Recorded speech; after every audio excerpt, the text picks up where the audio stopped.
Untuk kita bisa berkembang di dalam doa, kita perlu semakin mengasihi Tuhan, ya, itu intinya. Tetapi setelah itu kita akan lihat lagi lebih detail, ya. Nah, dalam doa dikatakan di sini iman dan cinta kasih itu memegang peranan yang utama. Jadi bagaimana kita percaya bahwa di dalam doa Tuhan itu hadir, ya kan? Walaupun kita nggak melihat bahwa Tuhan itu ada, namun kita percaya karena kita punya iman. Nah, walaupun kita nggak mendengar Yesus itu menjawab doa-doa kita, tapi kita percaya bahwa Yesus itu ada dan Dia tahu semua yang kita ungkapkan, kita butuhkan di dalam doa. Nah, demikian juga kasih.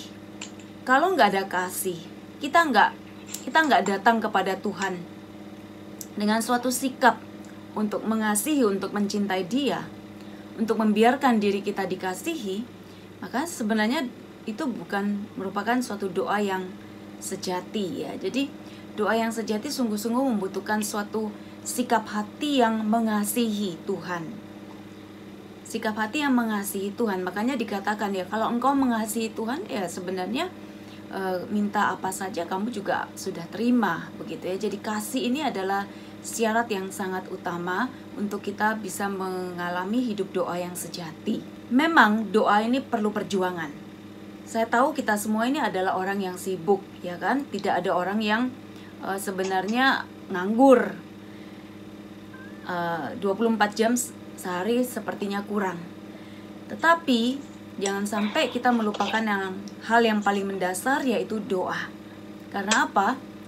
Sebenarnya hidup kita ini dibangun atas dasar relasi dengan Tuhan, kan? Tanpa kehadiran Tuhan, tanpa kita menyadari bahwa Tuhan itu sungguh-sungguh adalah Allah yang memberikan kehidupan, yang menyelenggarakan semua kehidupan kita, maka sesungguhnya hidup kita ini nggak punya arah, ya. Jadi setiap hari kita perlu berdoa untuk kita kembali lagi menyadari bahwa hidupku ini adalah suatu perjalanan menuju pada persatuan dengan Tuhan yang sesungguhnya nanti kelak di surga, tetapi dimulai di saat kita masih di dunia. Jadi sebenarnya kegiatan kita setiap hari itu harus didasari oleh doa, ya. Dalam arti kita sungguh-sungguh mau menyadari bahwa hidup kita hari demi hari ini adalah untuk melakukan apa yang Tuhan kehendaki. Makanya saya katakan doa itu juga sebenarnya suatu perjuangan, ya. Artinya bagaimana kita mempunyai waktu doa, bagaimana kita memprioritaskan hubungan dengan Tuhan. Itu semua perlu suatu tindakan dari kita, perlu suatu upaya secara sadar bahwa kita mau memperdalam relasi dengan Tuhan lewat doa. Oleh sebab itu kita perlu mempunyai prioritas, dilatih untuk berdoa setiap hari 1 jam. Ini sangat menolong kita untuk disiplin, ya. Dengan disiplin ini, pelan-pelan kita akan membangun pola atau gaya hidup yang sungguh-sungguh seorang Kristiani, ya, yang punya waktu doa yang teratur setiap hari. Nah, seorang Kristiani haruslah juga seorang pendoa, ya. Di dalam doa kita akan belajar nanti, itu bukan suatu hubungan yang satu arah saja. Kita hanya datang kepada Tuhan, lapor, minta, mendoakan orang, tidak hanya itu. Tetapi kita juga memberi kesempatan untuk Tuhan menyapa kita, baik lewat firman maupun lewat keheningan. Tapi yang jelas, doa itu adalah 2 arah. Jadi bukan hanya kita saja, tetapi kita mengizinkan juga Tuhan itu menyapa kita, menyentuh kita. Oleh sebab itu nanti kita lihat di dalam doa ini ada doa Lectio Divina, ada doa Yesus. Karena apa? Karena ketika kita mau berdoa lebih panjang, maka kita butuh metode atau sarana-sarana. Karena kalau doa 1 jam dibandingkan 5 menit itu pasti beda, ya. Doa 5 menit mungkin kita tidak perlu metode tertentu. Tetapi kalau kita sudah masuk dalam doa yang lebih panjang, mau masuk dalam keheningan, maka kita membutuhkan metode-metode doa supaya kita bisa sungguh-sungguh masuk di dalam perjumpaan dengan Tuhan. Seperti itu. Oleh sebab itu, kita juga pelajari materi-materi ini untuk kita bisa sampai pada tahap doa yang lebih dalam lagi. Semua teknik itu penting. Semua metode itu yang cocok buat kita, itu bisa membantu dan itu berarti baik buat kita, ya. Walaupun banyak metode doa, kita perlu memilih yang mana sih yang paling tepat buat saya, karena nggak semua metode itu cocok buat kita. Pokoknya semua metode yang bisa membawa kita masuk dalam hadirat Tuhan, mengalami perjumpaan dengan Tuhan, mengalami relasi dengan Tuhan yang lebih baik, maka metode itu berarti baik buat kita. Nah, tetapi di atas semua itu, kita perlu sadar bahwa Roh Kuduslah yang merupakan sumber doa kita. Jadi Roh Kudus inilah yang sebenarnya sumber dari segala sesuatu yang kita butuhkan dalam doa. Jadi Roh Kudus ini sumber doa, ya. Jadi yang paling penting memang kita terus-menerus memperbarui relasi kita dengan Tuhan, kerinduan kita dengan Tuhan. Otomatis Roh Kudus juga akan semakin mempengaruhi seluruh hidup kita dan menganugerahkan doa yang sejati buat kita. Maka sepandai-pandainya binatang yang lain dan seterusnya, mereka tidak dengan sadar memasuki relasi pribadi dengan Tuhan dalam doa. Inilah yang merupakan suatu aktivitas yang sungguh-sungguh mulia dari seorang manusia, yaitu dia berdoa, ya. Nah, di dalam doa ini kita sungguh-sungguh berhubungan dengan Allah yang hidup, ya. Mengalami bahwa kita sungguh-sungguh mau menjawab kasih Tuhan, karena kita tahu bahwa Yesus itu sendiri udah datang ke dunia untuk menebus kita. Itu jawaban dari kasih Allah kepada kita, bukti dari kasih Allah kepada kita yang udah berdosa. Nah, sebagai jawaban kita dengan iman mau percaya bahwa Yesus itu sungguh menyelamatkan kita, ya. Nah, doa ini adalah juga ungkapan iman bahwa kita sungguh percaya bahwa keselamatan kita dari Tuhan dan Allah kita Allah yang mengasihi, sehingga kita juga mau mengasihi Dia di dalam doa-doa kita setiap hari. Kadang-kadang ada orang yang bilang, saya nggak bisa berdoa, ya. Saya nggak bisa membuat kata-kata yang indah untuk berdoa. Sebenarnya di dalam saat-saat seperti itu, ketika kita nggak bisa ngomong apa-apa lagi dengan Tuhan, kita boleh hanya datang kepada Tuhan itu dalam hening, diam di hadapan Tuhan, membiarkan Tuhan itu mengasihi kita, ya. Jadi kita bisa membiarkan Tuhan itu sungguh-sungguh melakukan terserah apa yang Tuhan mau ketika kita datang kepada Dia di dalam doa. Nah, Anda bisa memilih waktu doa itu kapan yang paling tepat buat kita masing-masing, itu beda-beda. Ada yang mungkin orang yang punya waktu di pagi hari, ketika semua orang masih tidur di rumahnya, karena kita awam, ya, kita harus menyesuaikan dengan status hidup kita, yaitu sebagai istri, sebagai suami, sebagai orang tua, sebagai anak, dengan segala macam tanggung jawab kita sebagai seorang yang bekerja. Nah, kita bisa menyesuaikan dengan semua pola aktivitas kita, dan kita mencari satu waktu yang paling tepat setiap hari dan sebaiknya nggak berubah-berubah. Misalnya pagi hari paling enak, ya, bagi orang tertentu. Itu bangun masih fresh, yang lainnya masih tidur. Kebetulan kita biasa bangun pagi misalnya. Ambillah waktu itu minimal 30 menit sampai 1 jam. Di situ kita bisa mulai misalnya memuji Tuhan, kita bisa mohon ampun, kita bisa ngambil perikop hari itu, Injil hari itu, kita baca dengan cara Lectio Divina, ya, kita baca sekali, kemudian kita ulangi, kita berhenti pada satu frase atau kalimat yang mungkin menyentuh, atau kita pahami secara keseluruhan artinya, lalu kemudian kita renungkan, ya, itu kita masuk dalam meditatio. Setelah itu kita berdoa kepada Tuhan, ya, dalam oratio, langkah ketiga dari Lectio Divina. Kita menumpahkan semua mungkin unek-unek kita, permohonan kita kepada Tuhan. Nggak apa-apa, saya menjelaskan Lectio Divina singkat dulu, ya, nanti baru kita akan lebih detail. Nah, itu setelah itu baru kita masuk dalam keheningan.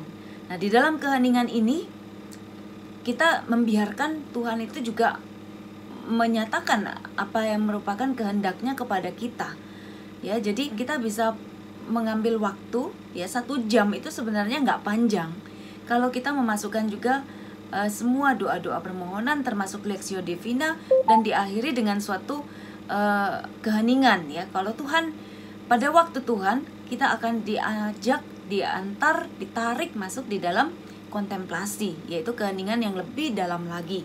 kalau sudah kita mengalami di situ, maka kita akan merasakan sentuhan Tuhan yang mungkin tidak akan pernah kita lupakan, dan itu akan sangat mengubah. Saya sendiri mengalami banyak kelemahan-kelemahan saya itu sepertinya bisa terangkat di dalam doa-doa hening ya. Tuhan mengingatkan saya dan Tuhan memberikan saya sentuhan sehingga mungkin kelemahan yang selama ini bertahun-tahun saya nggak bisa atasi. Misalnya benci sama orang, jengkel sama orang, marah banget sama seorang ya. Kemudian di dalam doa itu Tuhan bisa begitu aja memberikan rahmat-Nya sehingga saya bisa mengampuni gitu. Jadi banyak sekali yang terjadi di dalam doa buat saya pribadi ya.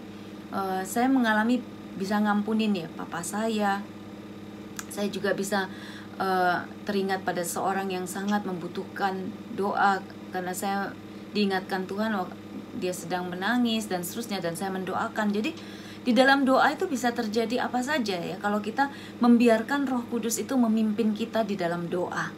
Kalau kita udah terbiasa untuk mengambil waktu doa pribadi 1 jam sehari, mungkin dalam waktu 5 tahun, 10 tahun kita akan bisa berdoa di mana aja ya. Bahkan 5 menit kita diam aja itu kita udah nyambung banget, kita menyadari kehadiran Tuhan. Tapi kalau kita nggak melatih ya diri kita untuk disiplin berdoa setiap hari 1 jam, maka sulit sekali kita untuk berdoa senantiasa. Ada yang pagi hari ya 1 jam. Mungkin ada yang nggak bisa pagi karena dia udah terburu-buru dengan aktivitas yang harus dilakukan. Jadi hanya bisa kalau mungkin malam hari. Atau mungkin ada yang tidak bekerja, bisa sore hari atau siang hari. Tidak apa-apa. Yang penting adalah waktu itu kita minim gangguan. Dan kalau kita tidak mengubah-ubah jam doa, maka itu banyak keuntungannya. Yang pertama, kita tidak ada resiko menunda, sehingga sepanjang hari itu bisa jadi kita menghilangkan waktu doa. Maksud saya misalnya kita bilang nanti aja siang jam 10.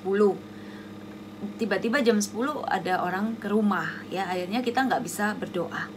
Nanti aja kalau tamu kita pulang jam 12 misalnya, ternyata jam 12 kita harus punya kewajiban untuk menyiapkan makan ya.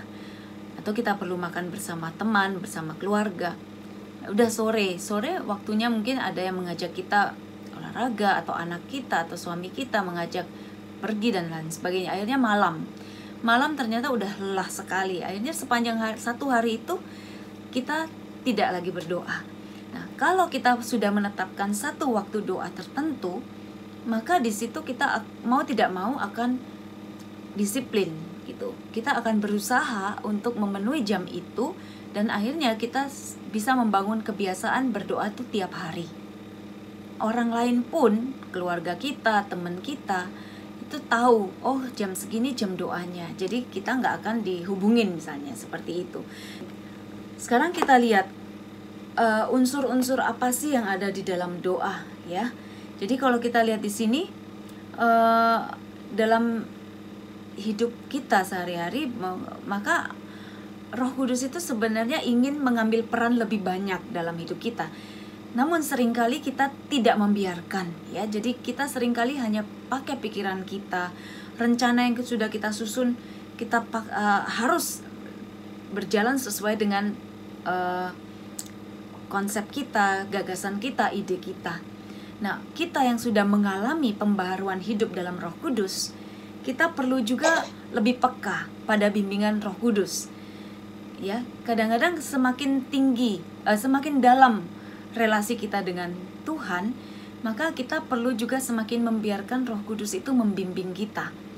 Ada orang yang kita lihat dia bekerja full, dia sebagai seorang pimpinan perusahaan, dia seorang bapak di keluarga, tapi dia juga bisa melayani gitu. Kalau kita hitung-hitung, kok nggak mungkin gitu jamnya cukup. Tetapi kalau kita cukup peka ya, membiarkan Roh Kudus itu membimbing kita, maka kita akan bekerja bersama Roh Kudus. Timing Roh Kudus itu selalu tepat, banyak hal yang dimudahkan. Jadi hidup yang lebih efektif, yang lebih efisien, lebih berbuah lagi. Bagaimana kita membiarkan Roh Kudus itu bekerja dalam diri kita? Ya ini dimulai di dalam doa. Kita perlu lebih peka, membiarkan Roh Kudus itu memimpin kita di dalam doa-doa pribadi kita ya. Jadi dikatakan di sini di alinea kedua dalam unsur insani dalam doa, Roh Kudus itu adalah sumber dari perbuatan-perbuatan insani kita. Jadi kalau kita mau sadari, hidup kita ini digerakkan oleh Roh Kudus, dan harusnya demikian. Dialah yang menjiwai kita, menggerakkan kita untuk mencari sesuatu yang baik, untuk melakukan pelayanan tertentu. Sepanjang kita lebih membiarkan Dia bekerja lebih banyak, menguasai diri kita, maka kita akan lihat bahwa kita akan melakukan banyak sekali perbuatan-perbuatan yang mungkin menurut perhitungan kita nggak mampu kita lakukan. Gerakan Roh Kudus itu nggak menyolok ya, dia lembut sekali, sehingga hampir-hampir kita tidak bisa mengenali, kayaknya ini perbuatan kita sendiri. Tetapi sebenarnya kalau kita mau lebih peka, ini adalah juga bimbingan Roh Kudus begitu. Nah, kita hanya bisa lihat dari buah-buahnya. Apakah lama-kelamaan pekerjaanku ini membawa aku lebih dekat nggak dengan Tuhan? Pekerjaanku itu membuat hidupku dengan keluargaku itu lebih harmonis nggak? Apakah pelan-pelan pekerjaanku ini bisa membuat aku lebih damai nggak? Lebih banyak orang terbantu nggak dengan pekerjaanku, dengan pelayananku? Kalau pekerjaan kita, pelayanan kita itu semakin lama itu membuat kita lebih damai, lebih sukacita, lebih dekat dengan Tuhan, dan lebih banyak orang yang meneguhkan bahwa dia terbantu, dia suka dengan kehadiran kita karena kita bisa melakukan, menolong mereka dan seterusnya. Berarti memang semua yang kita lakukan selama ini adalah bimbingan Roh Kudus gitu, sesuai dengan kehendak Tuhan. Tapi kalau tidak, ya berarti kita perlu merevisi kembali pilihan-pilihan kita, keputusan-keputusan kita selama ini. Mungkin lebih banyak kita digerakkan oleh ego kita, oleh keinginan kita sendiri. Nah, kepekaan-kepekaan seperti ini kita bangun itu di dalam doa. Karena Roh Kudus itu biasanya bertindaknya halus sekali, maka kadang-kadang ada bahaya kita nggak mengenal ya. Jadi kita mengabaikan, bahkan kita membungkam Roh Kudus. Oleh sebab itu perlu sekali selalu waktu doa, di mana kita bisa mengheningkan seluruh budi kita, kita bisa masuk kembali ke dalam diri kita, berjumpa dengan Tuhan yang bertahta di dalam lubuk hati kita yang terdalam, untuk kembali mendengarkan Dia. Kita perlu menyingkirkan segala hambatan untuk kita semakin dekat dengan Tuhan. Itu adalah dosa-dosa kita, segala ego-ego kita, keinginan-keinginan kita pribadi yang bertentangan dengan Tuhan. Kita perlu bertobat, dan pertobatan itu bukan sekali jadi, tapi bahkan tiap hari. Kita harus lebih dekat lagi dengan Tuhan. Yang kedua, kita memperhatikan terus-menerus Roh Kudus yang hadir dalam lubuk hati kita, sehingga sedikit demi sedikit kehadirannya itu memenuhi seluruh diri kita dan mengubah kita. Nah, setelah kita bertobat, kita menjalin hubungan yang semakin dalam dengan Tuhan, sehingga kita bisa hidup semakin dekat dengan Dia. Artinya hidup terus-menerus di hadirat Tuhan. Ini juga yang merupakan moto kita ya, senantiasa hidup di hadirat Tuhan. Nah, kedua tahap ini antara pertobatan dan menyadari kehadiran Tuhan, ya, fase yang tahap pertama dan kedua itu nggak bisa dilepaskan satu sama lain. Tiap hari kita bertobat, kemudian kita membangun lagi hidup doa, sehingga kita terus-menerus menyadari kehadiran Tuhan dalam hidup kita. Itu adalah suatu proses ya, suatu proses yang terus-menerus terjadi dalam hidup kita sampai kita mati. Jadi doa ini nggak pernah bisa dilepaskan dari hidup kita. Ada dua teknik doa yang umum sekali yang sudah kita kenal selama ini, yaitu doa lisan dan doa batin ya. Doa lisan itu adalah semua doa yang menggunakan kata-kata, baik itu kita ucapkan dengan bermazmur, dengan mendaraskan ya kalau mazmur, atau kita baca semua doa-doa devosi kita, doa rosario, doa apapun yang menggunakan kata, yaitu adalah doa lisan, baik kita ucapkan maupun di dalam hati. Jadi walaupun di dalam hati, tapi kalau itu merupakan doa yang menggunakan kata-kata, maka itu adalah doa lisan. Yang kedua adalah doa batin, ya. Doa batin adalah doa yang memang betul-betul tanpa kata, kita tinggal diam di hadirat Tuhan. Nah, doa lisan ini bukan doa yang lebih rendah tingkatannya daripada doa batin, ya. Tidak sama sekali. Doa Bapa Kami, doa Salam Maria termasuk doa lisan karena menggunakan kata-kata.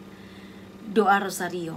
Tapi kalau kita mendoakan dengan sepenuh penghayatan kita, maka banyak sekali orang juga dihantar masuk pada keheningan lewat doa Rosario, lewat dengan mengulang-ulangi doa Bapa Kami dan Salam Maria. Seperti itu. Jadi lewat doa lisan kita bisa masuk di dalam keheningan. Dan doa lisan ini juga sungguh-sungguh membangun sikap doa yang baik, penuh hormat kepada Tuhan, ya. Nah, doa lisan kita sudah lihat di sini ada Mazmur, Jalan Salib, Rosario, doa spontan dan seterusnya, doa-doa yang dicetak dan seterusnya. Kita tahu Mazmur itu mengungkapkan banyak sekali pergumulan hidup manusia. Dan dengan mendaraskan Mazmur, mendoakan Mazmur, kita juga seakan-akan masuk itu mewakili, ya, perasaan kita, pergumulan kita, dan kita ungkapkan kepada Tuhan bersama pemazmur. Doa Jalan Salib, seperti sekarang ini kita akan memasuki masa Prapaskah, ya. Ini juga suatu devosi yang sangat punya nilai, ya. Tetapi mungkin tidak semua orang itu juga suka dengan salah satu dari devosi-devosi. Kalau ada orang yang mengatakan, "Oh, kamu Rosario, harus Rosario tiap hari." Ada baiknya kalau kita doa Rosario tiap hari.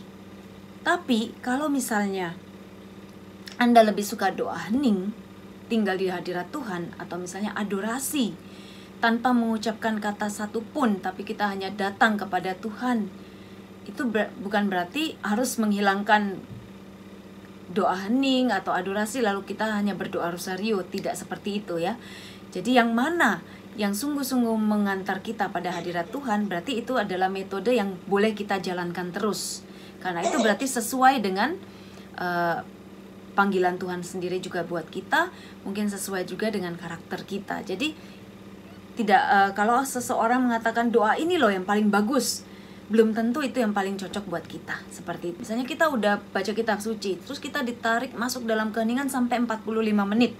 Kita baca kitab suci misalnya 15 menit, kita udah hening sampai 30 menit, rasanya terus sampai 45 menit, dan Tuhan terus masih menarik kita dalam keheningan. Lalu kita selesai doa, tiba-tiba udah 1 jam begitu misalnya. Waduh, kita jangan ragu, jangan risau, karena misalnya kita belum mendoakan koronka, belum mendoakan ini, belum mendoakan Rosario, belum mendoakan novena dan seterusnya. Nggak usah terlalu dirisaukan, ya. Kalaupun kita karena ditarik dalam keheningan, ya, lalu kita tidak lagi bisa mendoakan semua doa-doa lisan tersebut, ya tidak apa-apa. Karena apa? Doa batin ini nilainya sungguh-sungguh luar biasa, ya. Ini adalah saat-saat yang sangat subur bagi hidup rohani kita.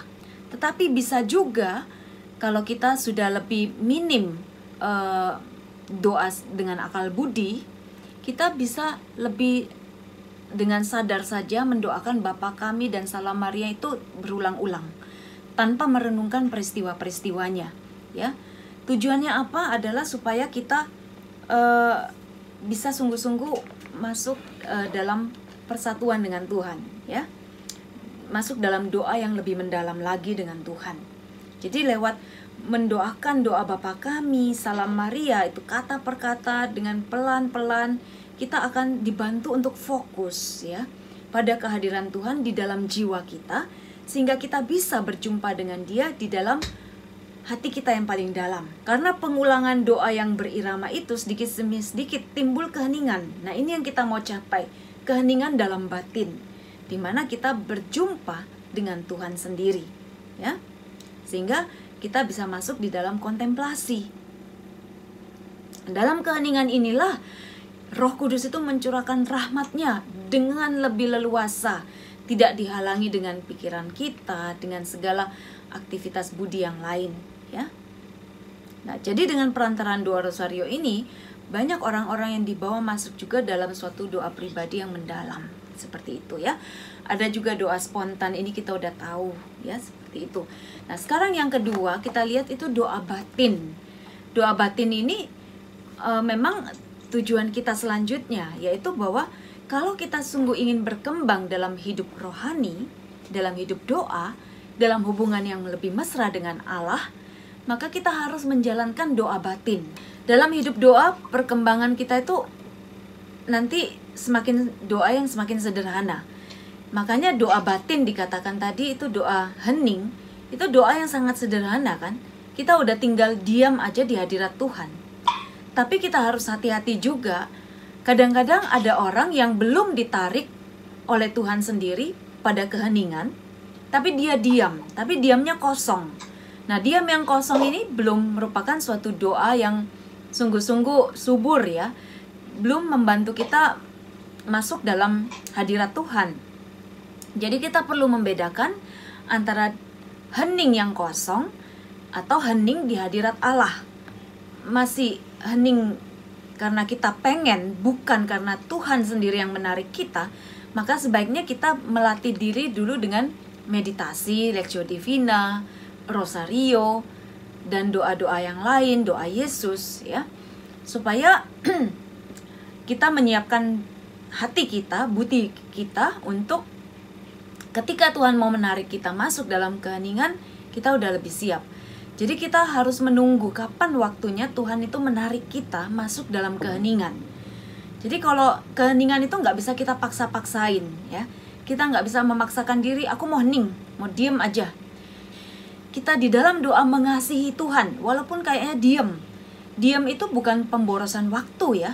Tetapi kalau diam di hadirat Tuhan itu sungguh-sungguh saat yang menyenangkan hati Tuhan ya. Kita mau hadir dalam cinta kepada Tuhan. Nah, seperti itu. Untuk bisa mencapai keheningan batin, kita perlu bisa melakukan mencoba beberapa metode ini. Metode doa batin. Yang pertama Lectio Divina. Ini yang tadi sudah saya terangkan ya.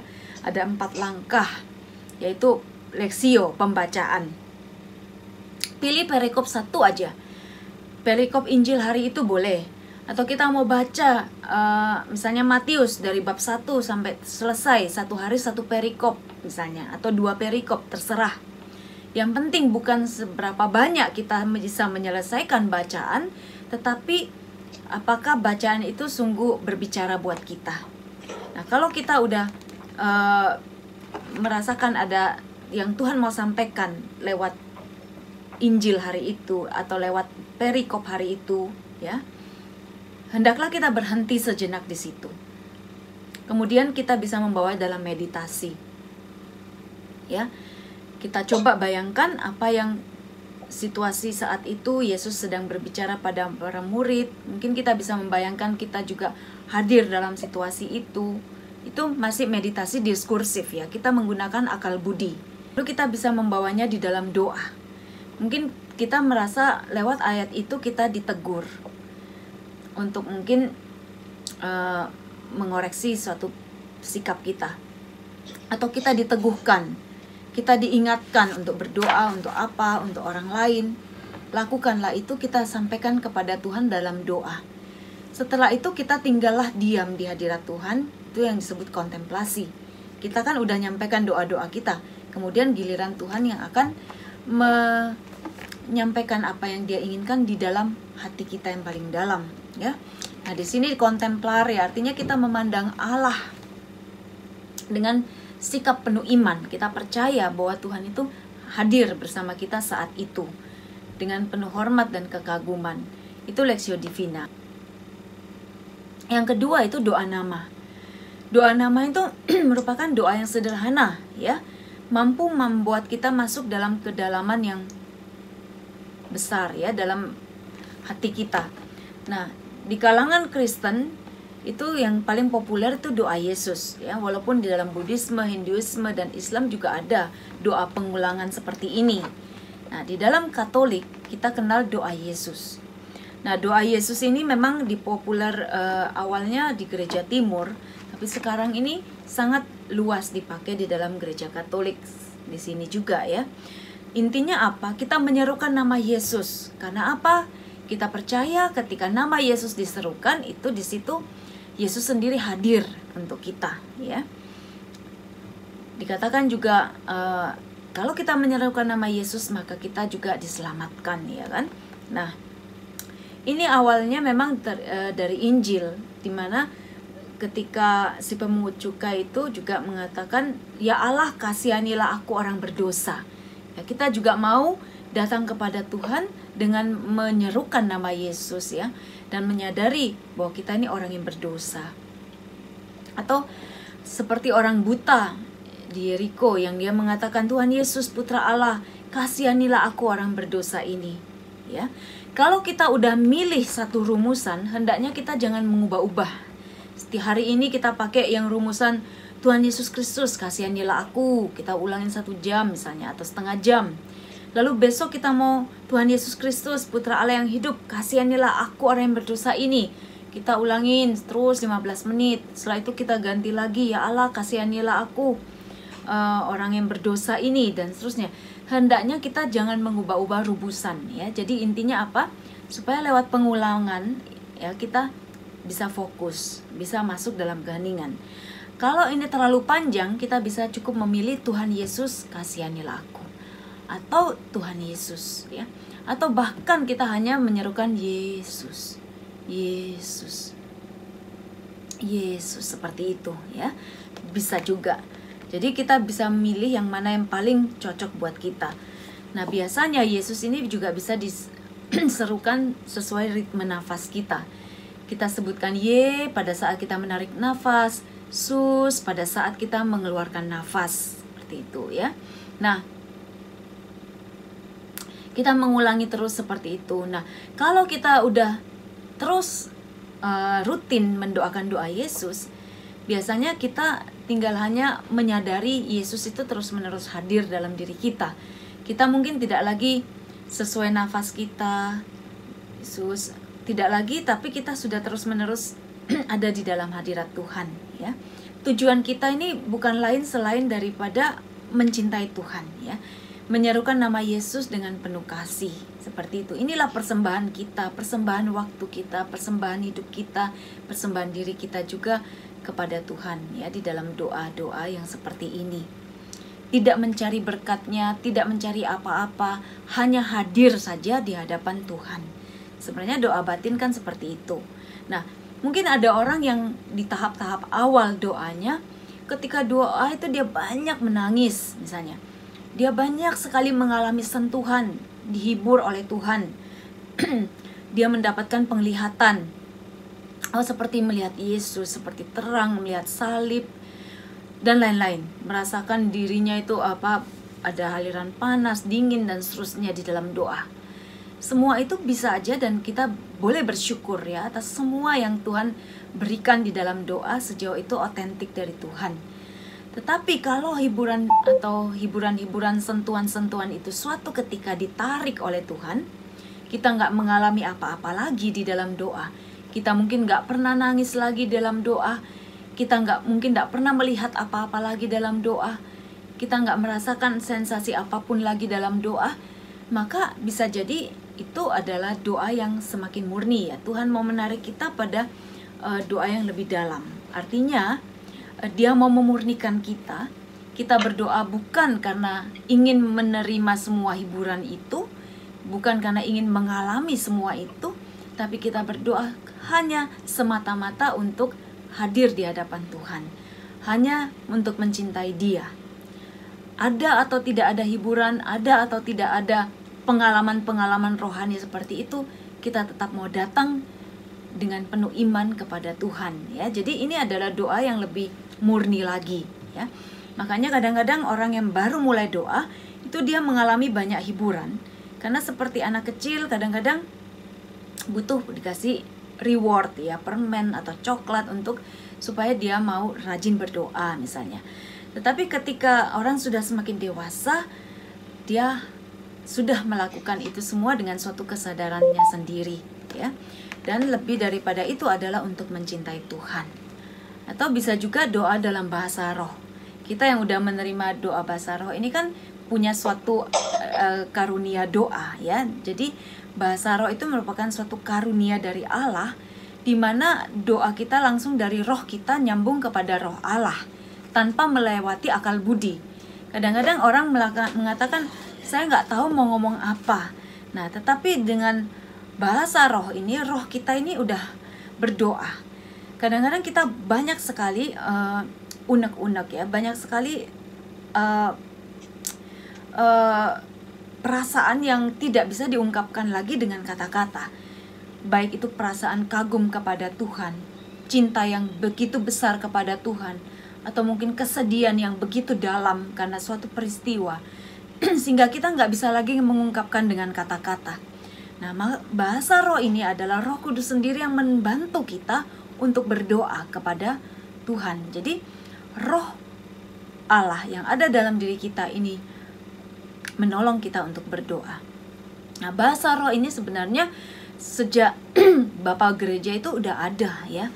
Dikatakan itu jubilatio ya, bagaimana orang itu bersenandung tanpa kata-kata ketika rohnya itu diangkat begitu tinggi masuk di dalam hadirat Tuhan. Maka orang itu bisa secara spontan itu mengeluarkan segala pujian, segala kekaguman, segala syukurnya kepada Allah lewat senandung bahasa roh ini. Sebagai penutup, saya mau sedikit sharing ya. Saya punya suatu luka dengan papa. Saya kecewa pada papa karena papa saya itu saya anggap adalah papa yang nggak peduli pada anak-anaknya.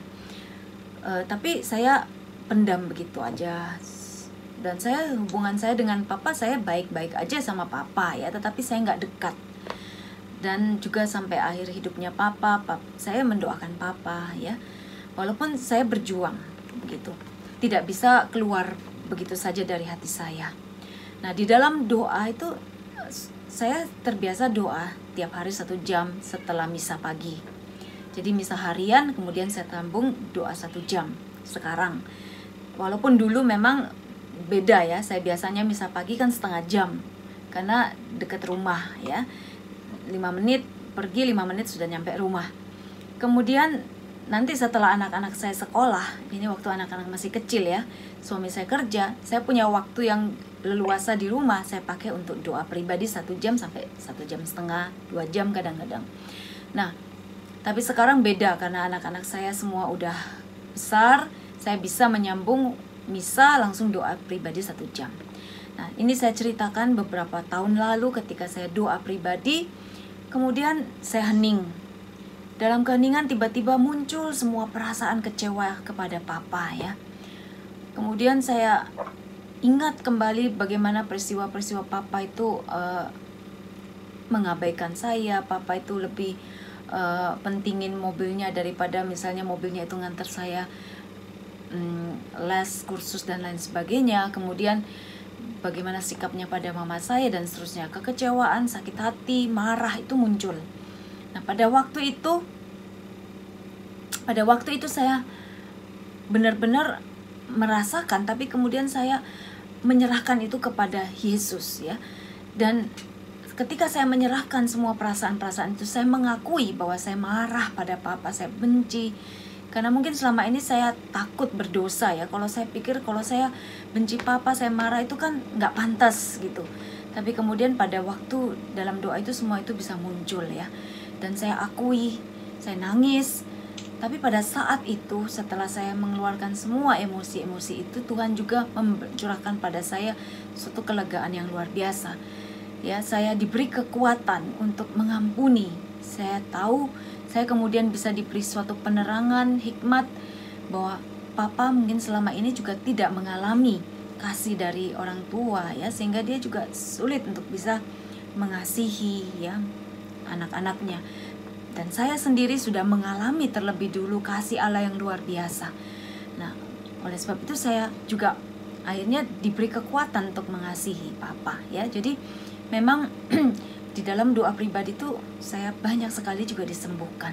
Dan itu berlangsung selama beberapa saat, pelan-pelan semakin pudar ya, emosi saya pada papa udah tuntas, yang negatif. Kemudian hubungan saya dengan papa itu makin lebih dekat, dan saya kemudian bisa sungguh-sungguh datang kepada Dia waktu itu dengan hati yang lebih ringan ya, tidak seperti sebelumnya.